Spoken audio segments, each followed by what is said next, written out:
off this set and never come back. I love that. I love that. I want you to do this right. You either do it right or you get off the set. You hear me? Get this together. It's not cutting. You make this work or I take you out. I want you off my set. I'm the double quick. I can't hang out? Just for a minute?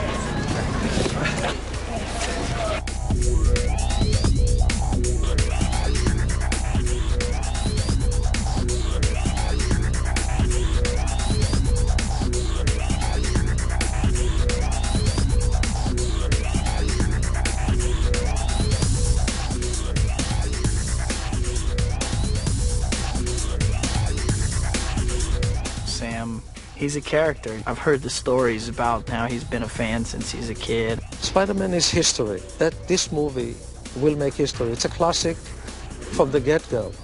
And you need someone there who says, I respect that. I want to make it edgy. I want to make it a high-action adventure. But I have to tell a story here that anybody can see. Sam grew up having Spider-Man painted on the wall in his room, which is the best kind of a man to take the helm for a movie like that. What Sam's good is rooting all the fantastical elements with a reality, which is sort of conventional wisdom, but I felt that all the time, that he always would start out with a very down-to-earth concept and then kind of spin off on that. He has such a great imagination, and I hear him talk about Spider-Man, and his eyes sparkle. So I think that he just, had such a knowledge and such a love for it, and it really comes through. He's warm and kind, and, a lot of directors, you feel as if they're standing over you with a big stick or something, but he couldn't be sweeter and more fun to work with. He's got a tremendous visual sense.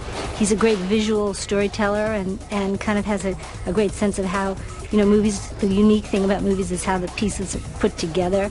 So he has a great sense of how to build a sequence from an action standpoint, but it always comes back to, is it good storytelling?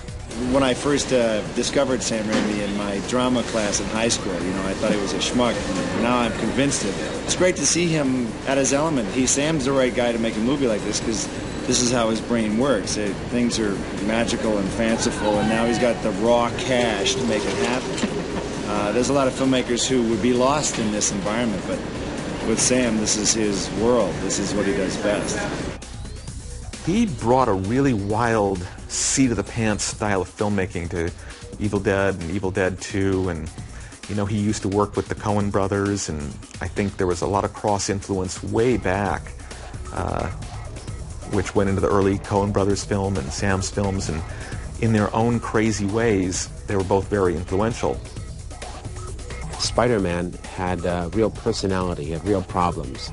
The character of Peter Parker was a real kid in high school, and the Spider-Man comic books were more about how these superpowers affected his real life.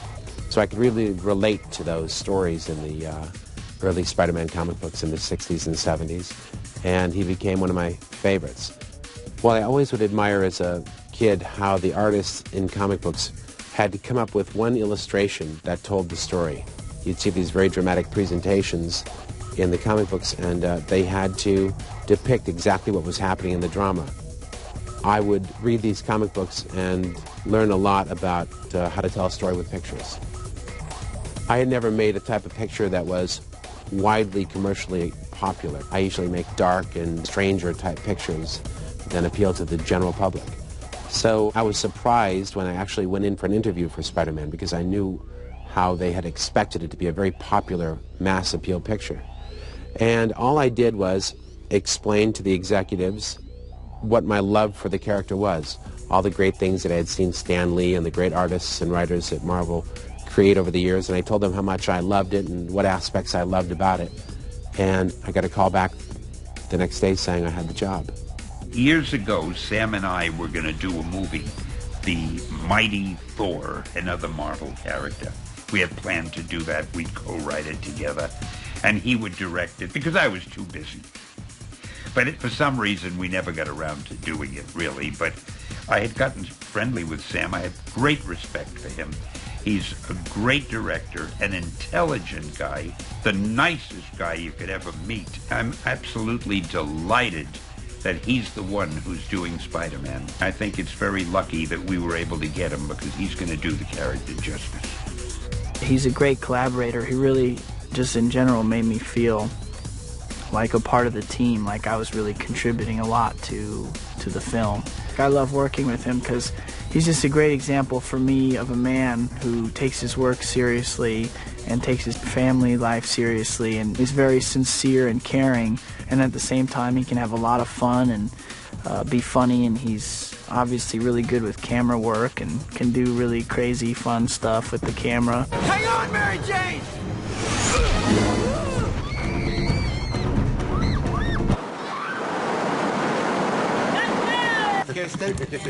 I forget, did you want the movie to be good or bad? Good. Why? I have to ask if I can ask you for one more quarter speed faster.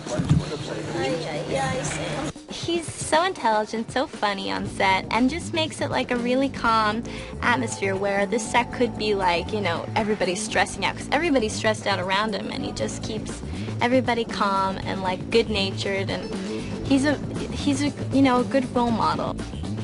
I love working with Sam. He's collaborative, which is great because I really like to participate in the thinking process that goes into the making of the movie. And he understands what it is that he wants in terms of the action of the character, the personality of the character's motion, the personality of the character's presentation, and the graphic quality of the film. I've never learned so much making a picture as I made this one. There were so many aspects of filmmaking that I had learned over the last 20 years that I had to draw upon to make this particular picture. Even though it's a small story of a young boy that learns what it is to be a responsible young man, its canvas is very large.